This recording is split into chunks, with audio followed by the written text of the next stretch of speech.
let's talk a bit about what Localism thinks of President Trump's recent actions towards the Ed Department. To start off, it's really important to note something that the federal Ed Department does not and cannot do, which is to set curriculum or select textbooks or say what books need to be in school libraries for state and local school systems. In fact, the federal Ed Department is barred by law from doing this. So if the federal Ed Department doesn't set curriculum, who does? Hold that thought. First, let's talk a little bit about what Trump has been doing to and doing with the federal Ed Department. There are certain things that presidents can do to at least diminish the reach of an agency, and one of those things is to hire somebody who's friendly to your agenda to run the agency. And that's exactly what Trump has done. He's gotten Linda McMahon in there, who has subsequently fired a whole bunch of people and made a whole bunch of noise about trying to wind down the Ed Department. The other thing Trump has done is to issue an executive order that basically says, Linda, make sure that you're doing everything in your power to get rid of the Ed Department. But see, here's the thing.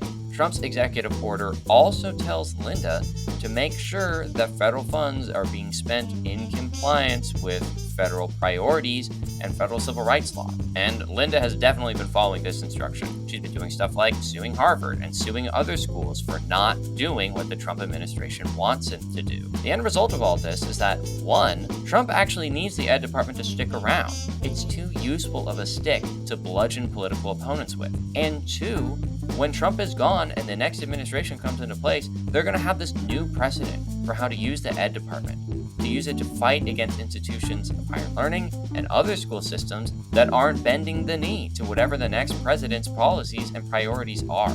So at the end of the day, Localism is ambivalent to kind of not happy with what Trump is doing with the Ed Department. Instead of getting rid of it, he's kind of turning it into a more aggressive, more politicized, more threatening force on the federal level. Trump's actions regarding the Ed Department also just don't solve the problem that Localism is trying to solve, which is that normal people like you and me and the parents of children have very little control over what kids are taught in the classroom and what textbooks they use and what books are in their library.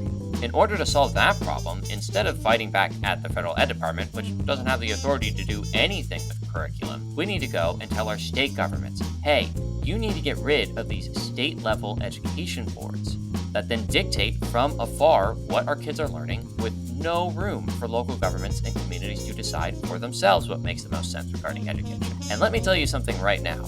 A lot of these federal level conservatives that are like, oh, we need to restore local control by getting rid of the Ed Department, they're going to balk when people start pushing for actual local control by getting rid of state education boards.